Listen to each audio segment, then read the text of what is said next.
mahal na tagapamahalang pangkalahatan. Nagmamahal at nagmamalasakit para sa aming kapakanan. Kapatid na Eduardo D. Manalo. Una po sa lahat, marami pong salamat sa matagumpay na pangungunan niyo po sa amin. Ang lahat po ng itinuturo ninyo sa amin, laging tagus po sa aming damdamin. Hindi po kami magsasawa. Sa Ama, kayo po ay laging idalangin. Laman ka po ng aming panalangin, sapagkat ang Ama ay mahabagin. Laging layunin sa ating Diyos, magpakamasunurin sa mga aral at tuntunin. 16 na taon, punong-puno ng pagtatagumpay, malalaki at naggagandahang mga gusaling sambahan, hindi mawawala sa mga parada ng tagumpay. Bilang ng mga nag-aaral po sa pagkaministro ay dumarami. Lagi po na nadaragdagan ng mga distrito upang ang katotohanan ay makarating sa tao. At sa Iglesia ni Cristo sila po ay marehistro. 16 na taon na punong-puno po ng pagtatagumpay. Ang pagtatagumpay ay pila-pila. Mga kilalang tao ay kumikilala. Hangad po ninyo na sa kaligtasan kami ay maisama. Makipagkaisa po sa inyo.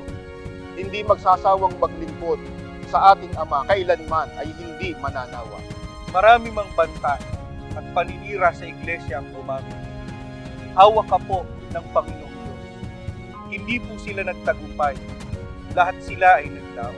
Ang pagdalaw po sa mga kapatid, masama man ang panahon, hindi niyo po alintana. Ayan po ang aming batid. Sapagkat hawak ka po ng makapangyarihang kamay ng Diyos. Kaya, laging nakatatawid. Dahil sa kaligtasan kami gusto niyo pong may hatid. Aming tagapamahala, nasa panig niyo po kami. Kahit ano po ang mangyari, hindi kami lalaban. Ang pananampalataya po ang aming ipaglalaban.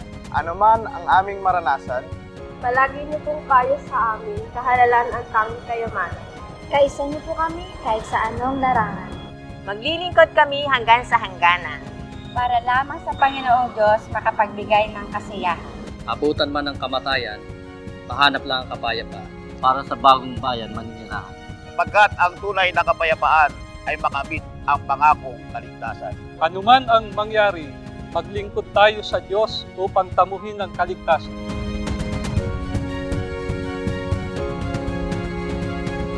Mula po sa distrito ng Metro Manila South, kami pong mga ministro at manggagawa ay nagpapasalamat sa ating Panginoong Diyos at sa ating Panginoong Jesucristo sa patuloy po nilang paggabay, pagtulong sa ating pinakamamahal na tagapamahalang pangkalahatan, ang kapatid na Eduardo D. Manalo. Sa loob ng 16 na taon na kanilang makapangyarihan at punong-puno ng pagtatagumpay na pangunguna at pamamahala sa buong iglesia. Kami po ay nangangakong lubos na makikipagkaisa sa lahat ng mga kilusan na kanilang inilulunsan. At anuman ang mangyari, maglilingkod po kami sa ating Panginoong Diyos upang tamuhin ang kaligtasan. Mahal na mahal po namin kayo. Purihin ang Panginoong Diyos.